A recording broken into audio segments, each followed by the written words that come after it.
let's get to our panel discussion. The plastic waste problem. What do we do? Before we get started, I wanted to kick it off with an introduction of all our wonderful speakers. Let me just see if I could find my notes here. All right, guys. Let's kick it off with an introduction to David Katz. David, I'm going to raise your hand. That'd be great. David is the CEO and founder of Plastic Bank. And David has determined the inextricable link between plastic pollution and poverty. 80% of the world's plastic pollution is in the most impoverished communities of the world. And these people are in survival mode in these areas. So the thought of cleaning up plastic maybe is just not an option for them. David solved this problem by finding a way to turn plastic into a currency. Now, Plastic Bank is a global network of over 550 collection communities with over 40,000 members, transcending poverty by saving the ocean from plastic. David has been named as one of the world's most compassionate entrepreneurs. He's the recipient of the United Nations Lighthouse Award for Planetary Health, the Paris Climate Conference Sustainia Community Award, the Ernst & Young Lifetime Achievement Award, the Globe and Mail Report on Business Magazine's Changemakers Award, and named the Entrepreneur Organization's Global Citizen. He's had so much recognition throughout all kinds of articles and news channels, BBC, CNN, Time Magazine, and on and on.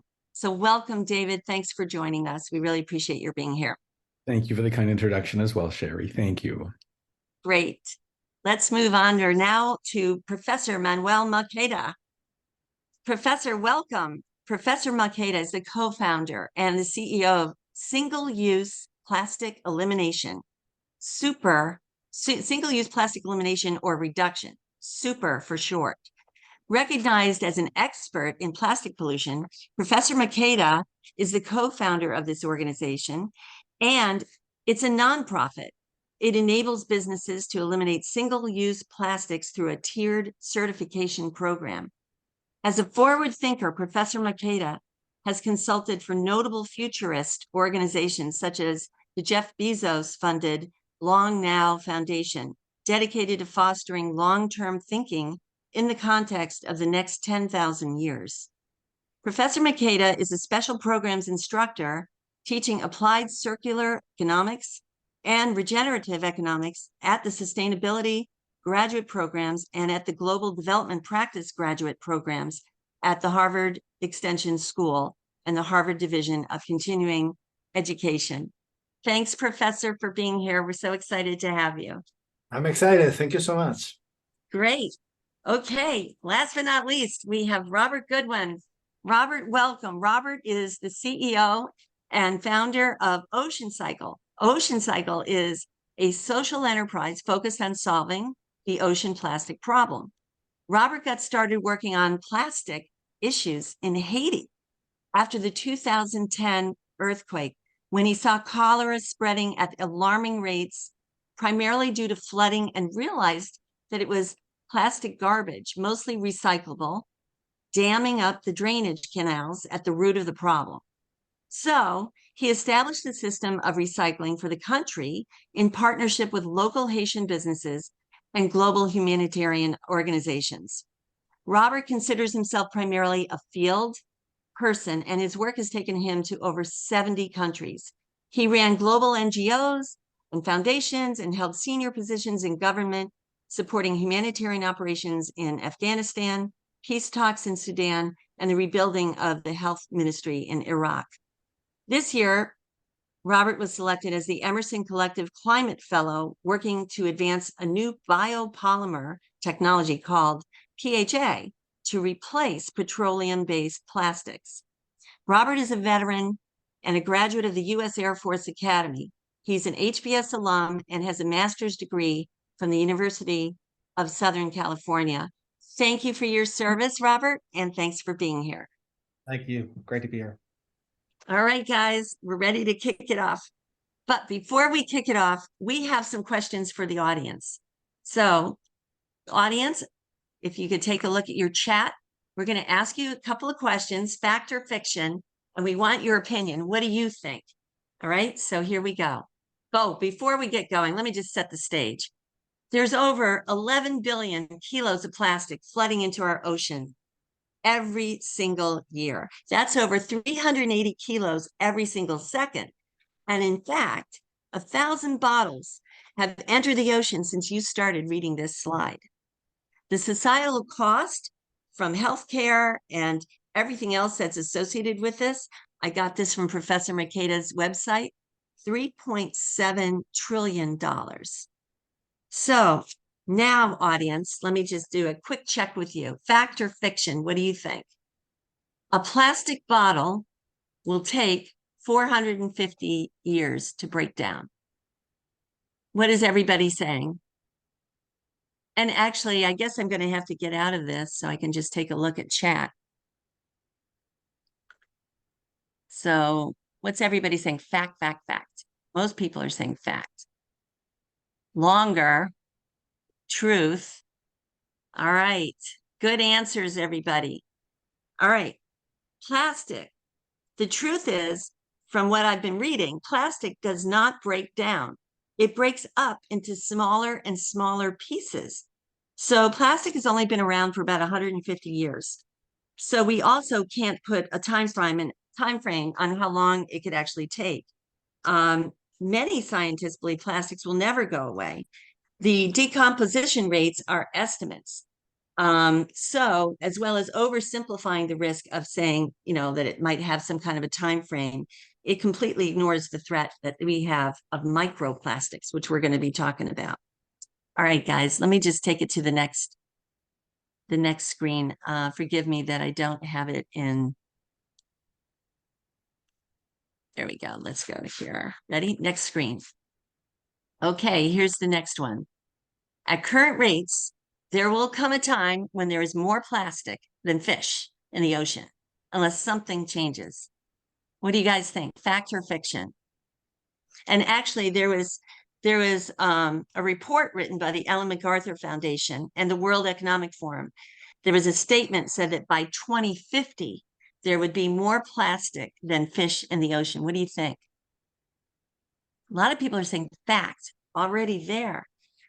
So there's just, I don't think we can actually tell, because from what I've been reading, the estimated number of fish in the ocean was based on a prediction from a 2008 article. The statistics assume that fish stocks will stay constant until 2050, and they didn't calculate plastic beyond the year 2025 properly. So it seems that it's unlikely that we have the right information for this, that there's pressures of overfishing, there's climate change, there's plastic pollution. So I just don't know whether I can get a conclusive answer to this. I'm interested to hear from the panelists what they think. Panelists, what do you think?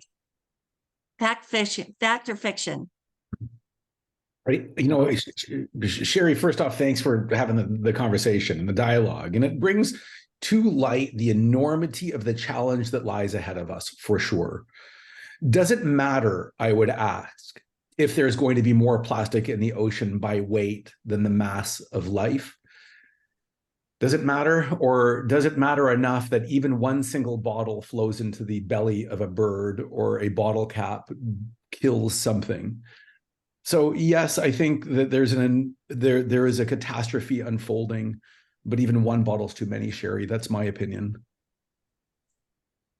Great point. I could not agree more. Anyone else have anything else to add? Well, I wanted to point out that just the mass of plastics already produced, like every single bit of plastic that is being produced still here on the planet, except for those that have been incinerated, and that's not good news. That adds up to 8 teratons in weight. And the weight of all living animals in the planet, ocean and earth animals, is dehydrated. A weight of these animals is half that, is 4 teratons. So already we have twice more plastic than animals on the planet already. Oh my gosh. That's incredible. That's incredible. Also, Robert, anything you wanted to add? To say that, you know, plastic production and use is going way up, but this is really a land-based problem. I mean, I think we can stop what's flowing into the ocean by stopping it leaking from land. There's a very small percentage of ocean plastic that's coming from boats and things like that. It's really from mismanagement of waste in coastal communities. So I think that's an important point. That's a great point. Also, I just noticed in the chat, Phil Shuttlewood. Hey, Phil. Phil said, today there are 3.5 trillion fish in the ocean. Whoops. And there's 5.25 trillion pieces of plastic in the ocean. This stat is speaking about is by weight. There's already more by number. And that's so interesting. All right, guys. So I'm going to keep going to the next slide. All right. The next slide. Okay, this one's going to be a quickie. It's not fact or fiction. It's asking you, what do you think the percent of plastic waste that is currently being recycled today? Please put it in the chat what you think it is. What percent of plastic waste is currently recycled?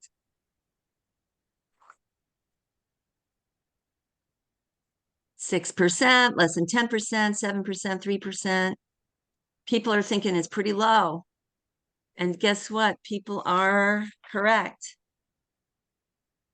Let's see if I can get this moving. Only 9% is currently being recycled. All right, next one, guys. What percent of fish is ingesting plastic? What do you think?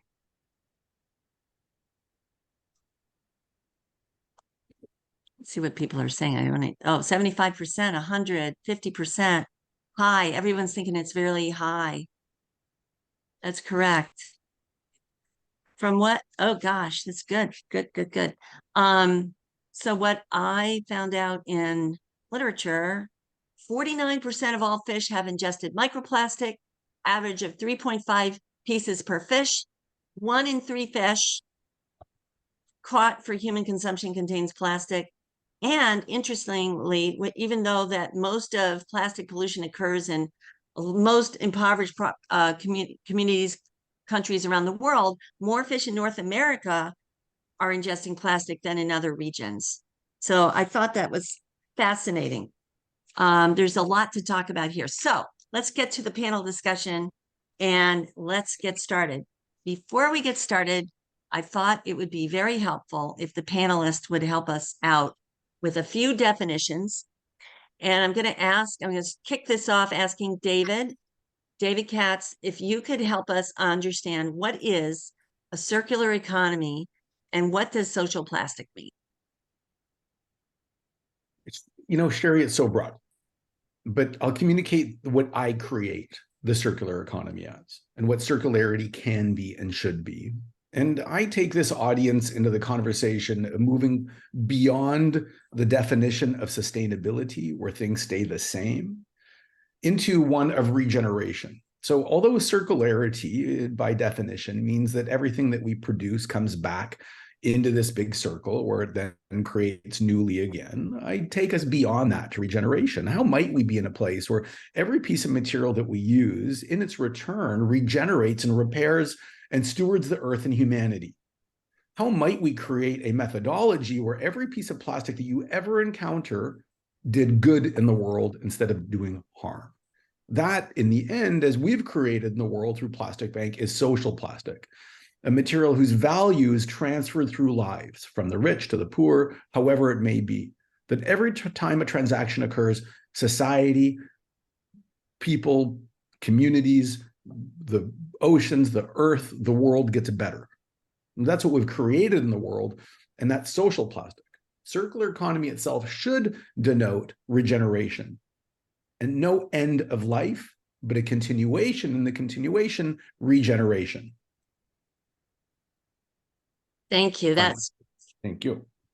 No, that's good. I figured we all need to kind of hear it. And a lot of people in the audience have not really, for those of us that have not been in the business of trying to remove plastic from the earth, it's a new term for some of us. And so that's why it's important to hear from the experts what this is all about. Let me move on to the next term, deplastifying Professor Makeda, could you help us understand what that means? Well, it's kind of the word we invented. We use at Super, my nonprofit, to encourage people to stop plastic at source. Plastic is not a waste management problem alone. It's mostly a design problem. Why do I say that? Because we've taken a material, humanity has taken amazing technology material that is plastic and used it for the only two things you shouldn't use it ever. Plastic is a material the planet cannot digest, but it fragments. It doesn't break down, but it breaks up into small pieces. A material like that you should never use to design things that are to become garbage, to design packaging, to design things that are specifically created to become garbage. So it's a design problem. It has to be stopped at source. Also, plastic, the composition of plastic is secret. It has all these additives which are toxic. So a material like that, a smart society should never use it to put your food and your drink in. So deplastifying means stopping plastic pollution at source, basically eliminating these plastics from your life, designing it away from processes, from products, and from our daily lives. Single-use plastics and plastics for food and drink. We don't believe that there is a way to solve this crisis through recycling or through downstream processes when it's essentially a design problem, and also when 80% of social and environmental impacts are determined at the design phase. Mm-hmm. So I assume later in our discussion, I can't wait for you to help us understand how do you do it? How do you do the deplastifying? So that's going to be interesting to hear. Okay, thank you for that definition. Let's move on to the third term, a couple of terms here. And I'm going to ask Robert if you could help us understand compostability. Compostability. The next one, I'm really having a hard time even being able to say it. Polyhydroxyalkanoates. I can't even say it correctly. PHA is better. But can you help us understand those terms, please? Well, first, I think deplastifying is an awesome term and concept, and I agree. So little design is designed for end of life. So I really love that term. In terms of compostability, it's really just something that is going to break down back to organic matter under certain conditions. So I'm sure people have heard the term industrial compostable, and that's a huge facility. It's managed. They raise the temperature. They raise the moisture levels. And they're constantly processing lots of materials. They're ultimately there to make money, so they try to turn their piles within 30 to 60 days. And then there's home compostable, which means it's a more where industrial is an active system. It's really a passive system where people have a compost bin or some type of pile in their backyard, and they're kind of throwing everything out there. And it's, you know, it takes time, but it's the environment ultimately, especially in more humid climates or warmer climates, will break it down, you know, pretty quickly. You did a great job on polyhydroxyalkanoates. It is very hard to say PHA. It's an organic biopolymer made from oil, sugars, or carbon from the atmosphere. You make it kind of like you're brewing beer. You've got these huge vats. You add microbes. You add the feedstock. The microbes eat it. They get fat. You then squeeze out the material, which is PHA, which can be made into a resin that's a drop-in replacement in most cases for plastic. It's fully biodegradable, home compostable, so all the performance of plastic and none of the harm to the planet. So I have a little show and tell. I'm currently in Athens, Georgia, at the leading producers of PHA, a company called RWDC Industries. So you got cutlery they've been able to make, you know, film that operates just like plastic film, 3D filaments, coffee cups, straws. So if you feel this straw, I'm sorry I don't have any with you in the audience, but it feels just plastic straw. And then also kind of fibers to eventually replace non-woven fibers for things like diapers, but also eventually to replace the polyester fibers that make up textiles. So that's made, those things that you're holding up are made from PHA. Absolutely. And not only that, Wow. the exact same machinery that a petroleum-based product was made out of at the same speeds. And what's great about PHA is it actually manufactures at a much lower temperature. So there's also a kind of an energy savings that happens where a straw normally would be extruded at 200 degrees Celsius. With PHA, it's only 100 degrees Celsius. So cool. So cool. All right, guys. Well, thanks for the for the definitions. We got a bunch of people still joining us still. It's pretty exciting to see this big crowd joining us. I'm going to jump right into no more presentation, more just talking between us. The next question I have for you guys, and is going to throw it out to each of you, and that is, what do you think are the 3 things you know that most people don't know but should know about plastic pollution and the impact on us as human beings and on the world at large? And I'll just throw it out to, I'll go to the professor first. Well, first, we're not talking about only an environmental crisis, but we're talking about a human health crisis. We're talking about plastic as if it was outside.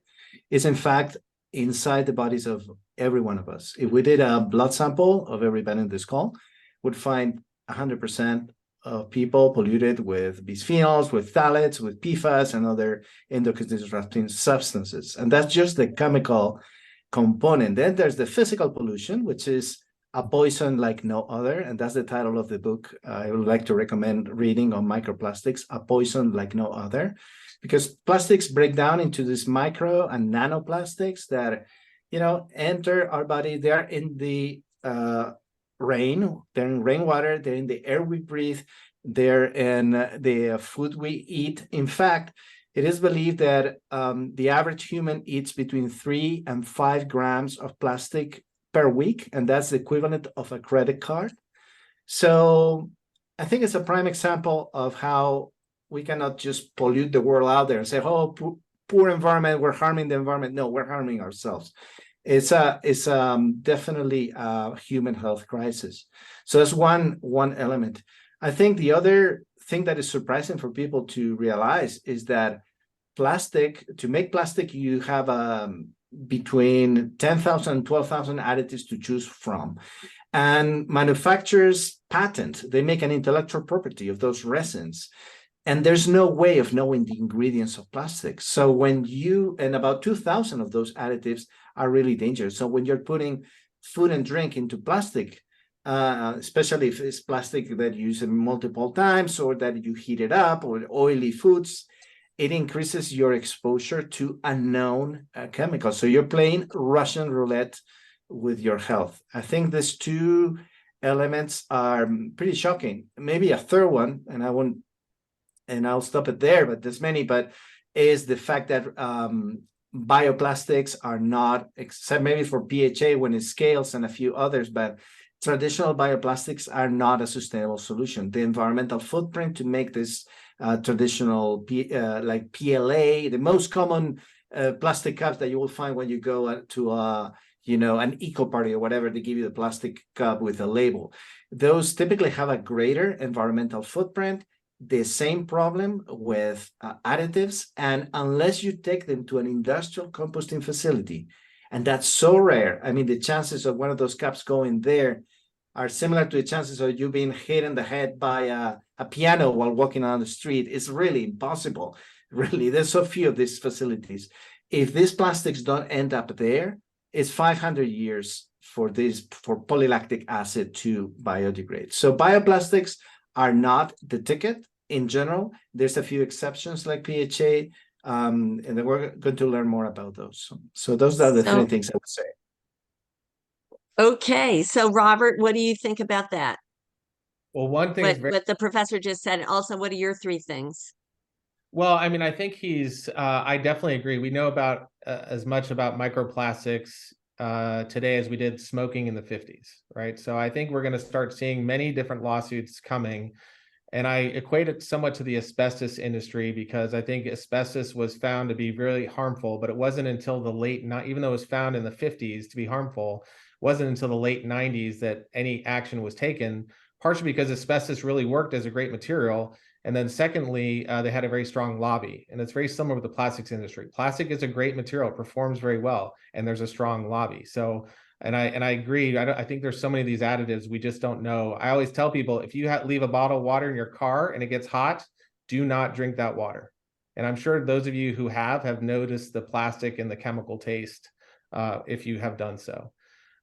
So my 3 things. Number 1, it's so frustrating. I'm sure David has this too. There is no island of plastic in the Pacific. Plastic breaks down. It's a soup of plastic at many different depths. And actually the research shows that most plastic sinks to the bottom, making it very difficult to recover. And I think this mindset that there's an island of plastic makes people think that it's an easy solution to deal with, which is another reason why we should get it from land instead of dealing with it once it's in the water. Second is, I think people blame Asia for a lot of the ocean plastic problem, but a lot of that is our waste that we have sent over there and Europe's waste. And Europe has a policy that they send it out for export, they consider it 100% recycled. But unfortunately, we're sorting it so poorly that when it gets to these places where they could actually do some recycling, they have to pick through it. They might be able to get like 10 to 20%. The rest is either illegally dumped or burned. And so a lot of the ocean plastic problem is our plastic. It's not random plastic. You know, some of it is coming from these countries. And then I think third, I mean, I've got like 6 things, but my third one would be that for the most part, industrial composting is greenwashing, because those composters, as I mentioned before, have to turn their piles within 30 to 60 days in order to make money. They have cash flow needs. And so these materials out there that are considered biopolymers or bioplastics a lot of times are industrial compostable, but it takes 150 days. So no composter is going to take it. This is kind of the thing we've seen in California, the recent legislation. None of the composters want any of these bioplastics. So we're trying to differentiate that PHA is one of the good products out there, but there's a lot of confusion in this, and I would equate it to greenwashing. Fascinating how we're hearing all different aspects of this. David, what are your 3? You know, there's just so much in all of that. And I'm not going to focus on what we believe to be true, the challenges of it all. I have a few conversations I like to elicit with everyone. I ask everyone, if every piece of plastic packaging was easily exchangeable for $5, how many would we still see flowing into the waste bins or the ocean or the environment? Easily exchangeable. Everyone could you could easily go out and get $5 for every bottle you encountered. But we know the answer would be none. And I allude to the knowing that it's not the plastic, it's us. And the environmental catastrophe we're seeing is that coming from paradigm that is inside of us. So we've been pointing our finger outside too often, thinking that it is just the material, because the material is remarkable. You won't find me vilifying it, because we are traveling as far, as fast, living as long as we are because of the material. That's the truth. And we need to have the regard for the material. We have to reduce the amount of material we're using, and the single-use material, and there's so many other things inside of it. So I think that's very, very important to be in that conversation. Look inside to see how you're participating as well, because inside of it also lies a solution. I think part of the challenge in environmentalists, and the reason that environmentalists don't find solutions, is because they're focused on problems. And let's change our paradigm, even in this conversation as well, to look for that is a benefit. What's good here? What can we do? And how might we, even in this conversation, drive towards solutions? It's not ending plastic. That's not going to occur. What else lives inside of it? Behind that, also express that the Earth is going to be fine. I think it's an important conversation for everyone to truly understand, knowingly, powerfully, inside of them, soulfully, the Earth is going to powerfully regenerate. Powerfully. We're going to be abundant, be more life on Earth than we've ever experienced. The challenge is that we won't be here to witness that. It is not about saving the planet, it's about saving humanity. And everything that we're doing is in correlation to that.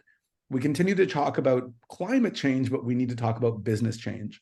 And so inside of it as well, how might we create the paradigms of business prosperity in finding solutions using the material that's already here, the 10, 11, 12, 13 trillion kilos, or however many may be here, as an opportunity to solve all of humanity's challenges.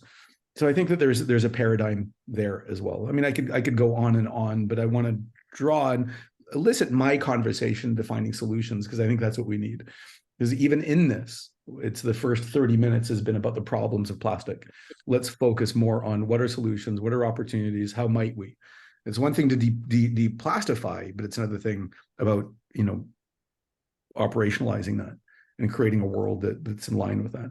Just one last, in addition, and Robert, I love Robert's been so important in my life, and Robert and I go way back, but just to be in conversation. When you travel into areas where there is extreme poverty, and Robert knows this better than anyone, that there is just a flood of material from those households when there is no solid waste management. This is the challenge, everyone. It's poverty is at the root of it. And we could also communicate as poverty of the soul, but when you're into those communities that really have nothing, and they live in that base of human needs, that hierarchy of needs, they're not in the consideration, or do they have the capacity to consider others. They're really looking for daily sustenance, daily food, daily opportunity, sick children, and everything else. Recycling is beyond the realm of capability. And so much of the material and where we operate is in areas where that is leaching into the ocean the fastest, where people throw it into the canal, they throw it in the environment, it sits there, then the rains come, there's a wet season or the purge, and it washes it all out to sea. If we're to make a significant change in the world, in the environment, we have to address poverty. I think my third fact here is that if you're all aware of the United Nations Sustainable Development Goals, those 17 ambitions for humanity, recognize that they are in order. If we're to get to any of them in the end, if we're to get to hunger or quality education or power or gender equality, you have to solve number one. And number one is to end poverty. And at Plastic Bank and Social Plastic, our endeavor ultimately is to drive the conversation to on-land opportunities, on-land solutions that use the material as a currency that help end poverty. As we do that, it solves all other challenges behind it. So there are opportunities here, and I drive the conversation towards looking for those things as well. What might we do? What might be available in this catastrophe? Because I see benefit in everything. Well, thank you, David, that you're the perfect straight man, because that's the next question I have for you guys, which is what are the solutions for this? Okay. If poverty is at the root of this, and also if, Professor Makeda, if we're trying to deplastify, and what is it? How do we do this? What's the solution? So let me just mix it up a little bit and ask Robert, you go first this time. What do you think some of the solutions are to this, Well, to what everybody's talking about here? David and I work together on projects in Haiti, and I think that part of the challenge is that plastic has no value in a lot of communities.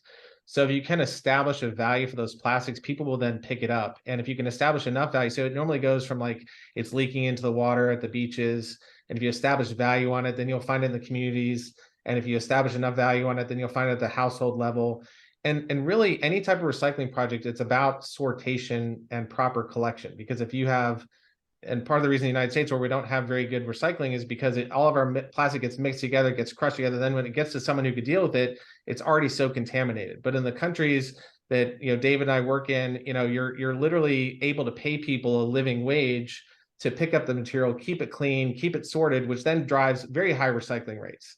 Now, I would say that our theory of change at Ocean Cycle was, let's get the high value plastics, kind of the rigid containers, the PET water bottles, because those inherently have value in them. So a metric ton is worth maybe $1,200 on the world market for PET plastic, which is like the water bottle plastic that you find. The challenge comes in where some of those films and foams that are so hard to collect, so light that it takes longer to collect a metric ton, and that metric ton might only be worth $200 on the world market. It's very difficult to pay people enough money to set that up. And so we need something like plastic credits in order to change the economics on those low value plastics. I think alternatives and things like that are amazing. But for me, what was most inspiring my work in Haiti wasn't so much the plastic we were diverting. It was what that meant for people. When people had more income, they could buy more food, they could send their kids to school, they could pay for doctor's visits. And I know that's been a focus. So it's, but there are certain places out there where logistics will never work. Like there's never going to be enough value. And I would love it, David, if there was $5 per package, if we made things out of the right materials that could be recycled. And I think that goes back to Professor Makeda's idea of designing with recycling in mind or end of life in mind. But sometimes I think where the breakdown is in some of these regions and locations where they don't have the infrastructure, they don't have the recycling capabilities, they don't have the big machines for processing, that I think those are the communities. Like I love PHA for the United States, but I'd love to see the Congo get it before the United States so they can avoid all this cheap plastic that's flooding their communities, and they can have these lower value plastics be an alternative, sooner rather than later. And we have the challenges of island nations as well. When you look at both the Philippines and Indonesia, 350 million people living on roughly 20,000 different islands, not all inhabited, but so many are. and finding the unit economics to return the material back to a processing facility and all the logistics around it. There's a lot of work to be done. It's true. I'm reading some interesting chat, guys, that are going back and forth with, I think, what Professor, what you had just posted about compostable plastics. Maybe, Professor, you could jump in and talk about what you think some of the solutions are, and also respond to some of the comments that are being made right now about the compostable solution.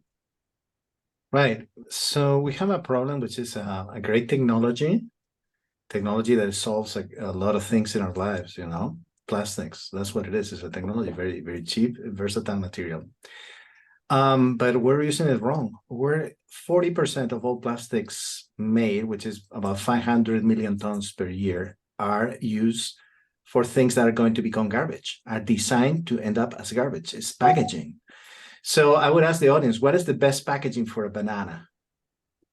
What is the ideal packaging for a banana? You know, what is the ideal packaging for water? Etc. Most of this packaging is not needed, or we have alternatives and solutions. We have other materials that have material health, because when we put, for instance, water in glass or water in stainless steel, we know that it's not being polluted by toxic additives that are in the plastic. So a lot of the solutions are in designing out. It's not that I'm advocating for designing plastics for recyclability and end of life. That is what we should be doing with all of the durable plastics. But just designing things for single use is never going to be environmentally sound. That's just bad design. Single use, we have to do away with throwaway, and especially if it is plastic. So the opportunity is in turning off the faucet. We're having a conversation. Imagine that your house is flooding. You can have the conversation how to clean it up. What is the best mop? What is the best bucket? But ultimately, what you need to do is turn off the tap, turn off the faucet, and prevent that flooding from going on. As you kicked us off by describing the staggering amount of plastic that is flowing into our environment, specifically the ocean. But you know, that's just a fraction of what is going into the environment. Every minute, every second, it's mind-boggling. That's where the effort needs to be. That means designing plastics out of the system.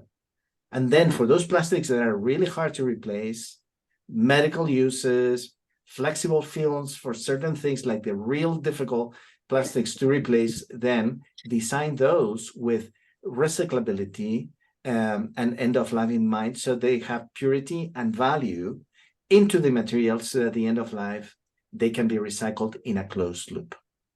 So that's what we do at Super. We enable businesses to eliminate single-use plastics.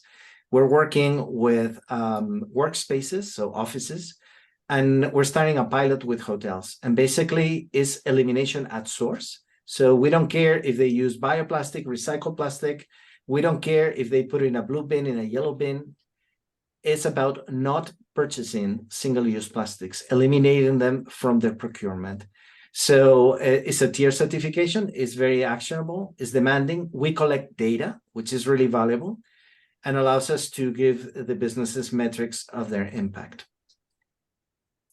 If I could just make one thing, and I think that you know, there's no magic bullet. It's going to take lots of different solutions to fix this problem. And I think part of what drives a lot of the use of plastic is how we globally source our food. And so in some ways, plastic keeps our food safe currently because it's transporting long distances. We're buying tomatoes from China. We're buying, you know, a lot of items from South America. It takes a lot of time to transport, and it's the plastic that actually keeps rotting. So if we suddenly get rid of plastic, in the short run, we're going to have a global inflation of food prices. So, and part of that is a change. Like there are a lot of hotels, for example, now sourcing much more locally, local farmers. And in doing so, they don't need to use all the plastic because they're not buying it from these large distances. So I think David made a key point, which is we have to be focused on people. Like there's a lot of people in the world that don't have access to safe water.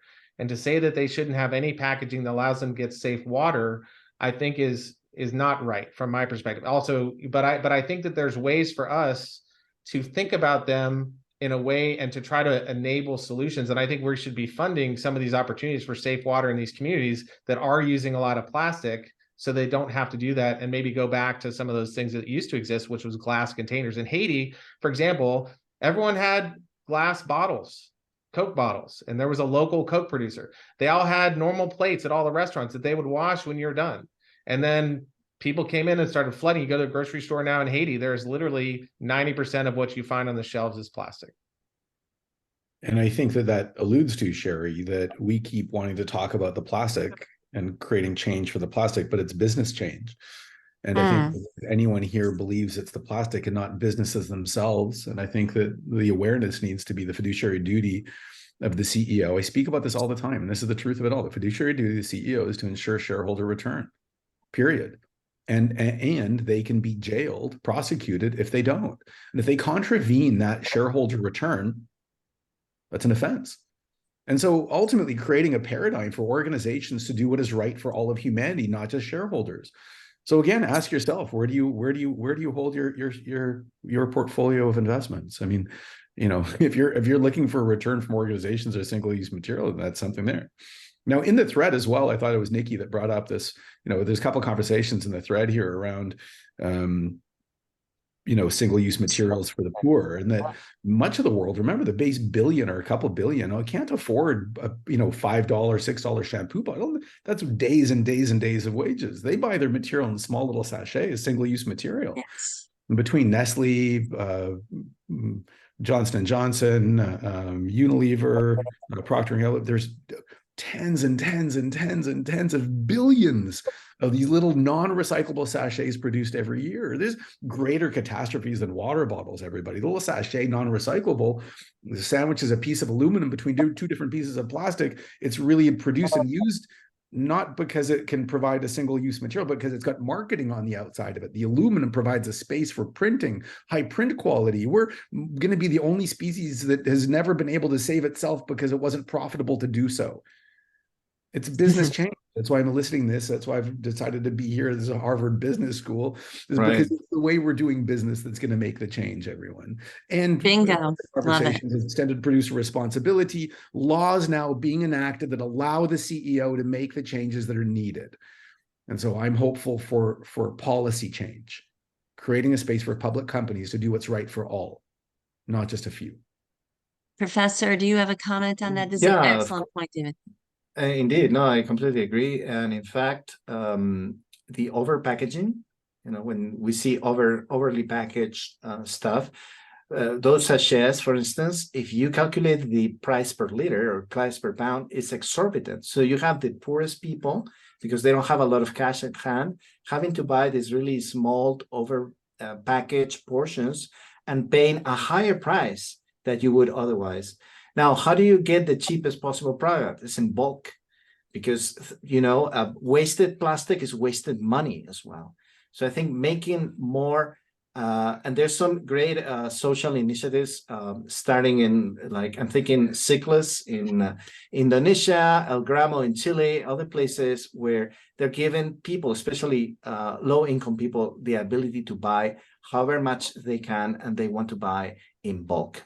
No packaging, you bring your own, and you reuse packaging. And that's really the reuse revolution. It's one of the things that makes me the most hopeful. It makes business sense, it makes social sense, and it makes environmental sense. Robert, do you have any continued thoughts on this?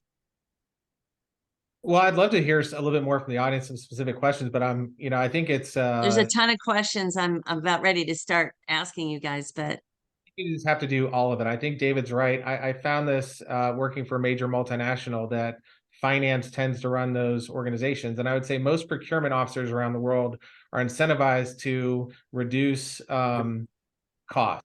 Now, one cool thing that I know David has done, I've also done some of, is to get the marketing departments to help subsidize the increase in price for some of the materials so they can use more sustainable materials in products.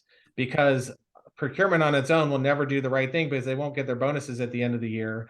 And marketing is looking for stories. So I think we have to at some point turn procurement into a marketing and business development story, instead of what it tends to be is just a cost-cutting organization. Guys, we've got maybe 10 minutes left. It goes so quick. I can't even believe it. I want to take just a few of these comments that we're getting in the chat and ask you about them. And then at the very end, I'm going to ask each of you to give us each one key takeaway you'd like us to remember before we leave today. So in 5 minutes, I'll get there, but let's get to some of these comments. I see one from Chris. The medical industry widely uses single-use plastic. Any solution for that industry? Well, I mean, we need to focus on what we can do, right? It's like you're trying to lose weight, and you have diabetes and high blood pressure. It's like, how are you going to run a marathon? Well, you know, it's one step at a time. I think this is really important. If we look at what is being found on beaches, inside of fish, etc., it's not medical devices. It's stupid things like straws and the Coca-Cola bottle caps and single-use plastics that we don't need, and we could part with those tomorrow. So let's focus on the steps we can all take now and tomorrow, and then we'll tackle really hard challenges later. I think it will serve us well to think like that. That's a good one. Thank you. Here's another question. I think, Robert, it'd be good if you could answer this one. Could you comment on technologies like pyrolysis? You heard of this? Okay, which are used to convert plastic and other waste to usable materials. Is this commercially viable? What is preventing the scale out of this technology?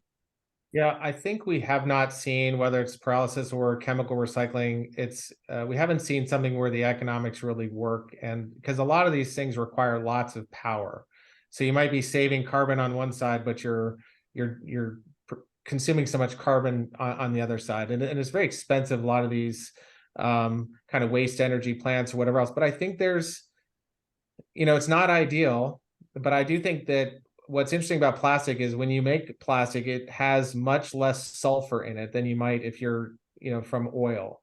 And so it actually burns quite cleanly. And I think we just generally there is an option of incinerating a lot of this stuff to generate energy. It's, again, not ideal. It's, I think, better to have some alternatives, but I do think that there are some technologies that are turning it into fuels, but it's just the economics are not yet there.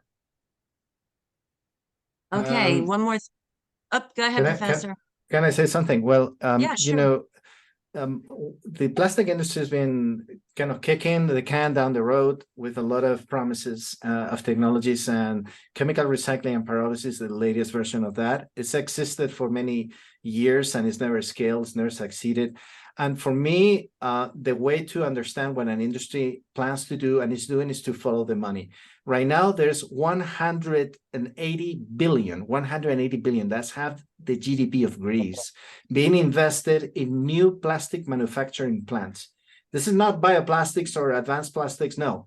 Regular petroleum plastics, $180 billion going into plants to make more of the stuff, to grow it exponentially, because as oil declines as an energy source, the petrochemical industry is putting a focus on making more plastic with it. In fact, there's more plastic being made with oil. There's more oil used for plastics than for the aviation industry already. Guys, there's so many. There's so many great comments coming in from the audience. I don't know if we'll be able to get them to all of them, but maybe Robert and Professor and David, if you could help me afterwards, we could answer some of these later. But David, did you have anything else you wanted to add? I don't know. That's fine, Sherry. There's just so much in that. Well, I think, your point about, though, how do we get business to change? I think is really one of the key. So what's this one, what's the key thing there? How do we do that? I mean, what's the first thing that a lot of the CEOs that are in the audience, what should they be doing? So there's a lot there. And I think that what we're experiencing in our business as we move forward is that the next generation of employee is refusing to work at organizations that don't have purpose inside of them. So if you're a business owner or an executive in an organization, you're here, create that pathway to purpose for the next generation. Draw on the greatest level of new mind, new thinking in the executive, and create a paradigm in your organization that repairs and regenerates humanity. That's one of the ways. That's what I see happening quickly, is that companies are really engaging us today because they don't have purpose and they have difficulty hiring people. So they're embedding us as a level of purpose. That's one way, certainly. We see policy occurring around the world, extended producer responsibility laws that are now making it an imperative that organizations who are putting material in the environment are responsible for the collection of them as well. And I think that because there's only a couple of minutes and I feel like I'm dominating, forgive me, but I think that the one of the real paradigms here is to look at self, to look inside, to see how you're participating. It's one thing to be in this webinar as well and participate in the catastrophe that's occurring and unfolding. It's another thing to actually be the person that makes change. You can't leave here and still use single-use material. You can't leave here and not participating in creating something. And as well, inside of all of that, I remind you all that nothing that we need to do is against the laws of physics. We're not traveling through mystical time or something like that. It's all available. It's all here. It's just creative thinking that will bring it to life. It's all possible. And be that person that the world needs you to be as well. Very inspiring for all of us in business. Thank you, David. I'm going to take that. Can I take that as like your one key point that we should all take away? I think that's a great point. I'm going to just go round to Robert and Professor. If you had one key takeaway for us to take away, what would it be? I think it's about investment. So I think I've learned in life, people know how to give money, philanthropic dollars to a charity, and they know how to invest money in a 10x type return. But there are these initiatives out there that have so much social return, and maybe you'll give your money back or get a 3% return or something like that. And no capital is flowing to those because there's a breakdown between either just philanthropic dollars or venture capital dollars, and there's not this intermediate thing. And, Warren Buffett gave all his money to the Gates Foundation, and I wish Warren Buffett would have simply just started a new fund that had different type of financial returns on it than, what he did. Hallelujah. Professor, what's your one key takeaway we can walk away with and remember? Because this whole panel discussion has been very memorable.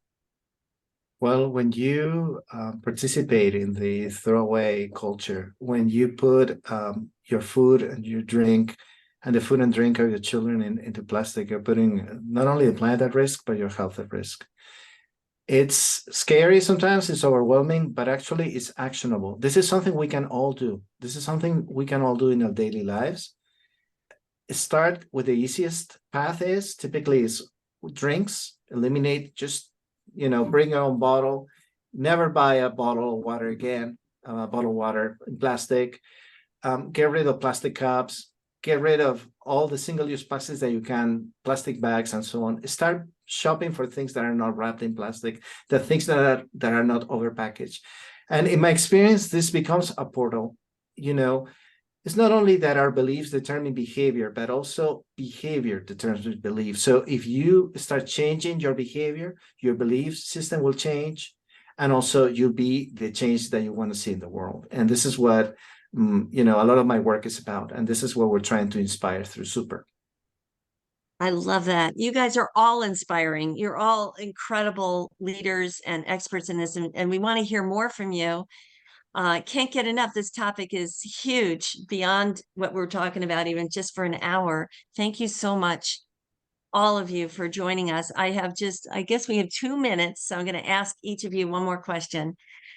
If you had a book or resource or something that you could recommend people in the audience could take a look at, I think, Professor, you mentioned something, Poison Like No Other, but are there any other things that people could be reading or should be reading? What about a film? The Story of Plastic. Watch this film with your family. And also the film I co-produced, I'm putting it on the chat, Albatross, the film. These are 2 great films, and I think you may enjoy them and learn a great deal too. I'm putting these resources on the chat. Thank you. Thank you. Robert, David, any other thoughts there? Book, but on Mackey's book, Conscious Capitalism, which I think gets into some of David's point, which is it's about building an ecosystem and looking at a cross-functional systems approach to good business, not just the finance department, not just procurement, but really an integrated approach, which was the story of Whole Foods. I second that book. and for me, listen, nothing's ever going to replace. I know there's books about, the subject and things like that, but to be in solution, which is where my focus is, it's always going to be the 7 habits of highly effective people. Dr. Stephen Covey, understanding that we need to ultimately begin with the end in mind. And what does that end look like? And what are we driving towards? And creating the effectiveness around there, because we have no time. And the more quickly we can be in the execution of all of these ideas and everything else that proliferates, the better and more important. So it's how you be in the world more than just a thinking or a conversation from someone else. Thank you. That's a great suggestion. I think we all need to be the best we can be. And these are great, great classic books that we should all be reading as business leaders. I can't thank this panel enough. You guys have been stellar, wonderful education from all of you, the pearls of wisdom. Thank you so much for joining. Thank you to the audience. Sorry, we have to go. Thank you, But Sherry. we're gonna capture these comments, and I might be coming back to Robert and the professor and David to help me get back to some of these folks. Yeah, super great. And I just acknowledge you, Sherry, for being part of this team that creates this conversation that elicits solutions in the world. So big high five to you, Sherry. Thank you. Thank you. Thank you. Thank you for Appreciate everybody. that. Everyone. All right. You guys are excellent. Been a Thanks, pleasure. everybody. Nice to Thank see you. everyone. Thank Bye. you.